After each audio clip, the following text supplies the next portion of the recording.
আপনাদেরকে মোগলাই পরোটা কীভাবে বানাতে হয় দেখাবো, তো আপনারা স্টেপ বাই স্টেপ দেখতে থাকুন। কিছু পেঁয়াজ কুচিয়ে নিয়েছি, পেঁয়াজে একটা ডিম ফাটিয়ে দেব।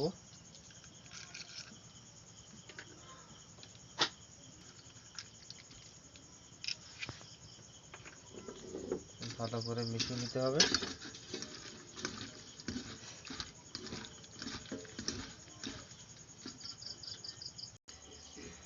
তো ময়দার ডোটা আমি আগে থেকে বানিয়ে রেখেছিলাম, 8 ঘন্টা 30 মিনিট মতো আমি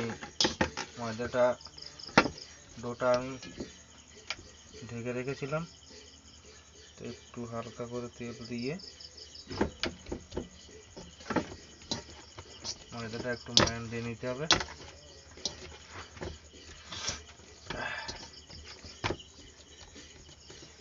নিয়ে এর থেকে ছোট ছোট লেচি কেটে নিতে হবে।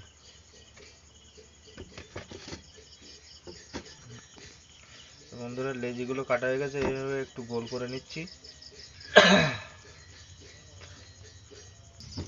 তো বন্ধুরা, এইভাবে রুটি তৈরি করে নেবেন বিলে নিয়ে, এইভাবে সেই পেঁয়াজ আর ডিম রুটির উপরে এইভাবে দিয়ে দেবেন, দিয়ে এইভাবে খেলিয়ে নিয়ে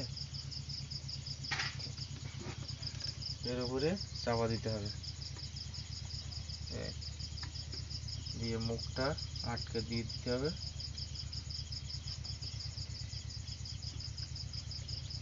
এই হয়ে গেল।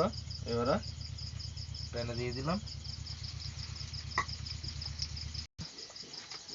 তো বন্ধুরা, এই প্যানে এইভাবে দিয়ে দিলাম,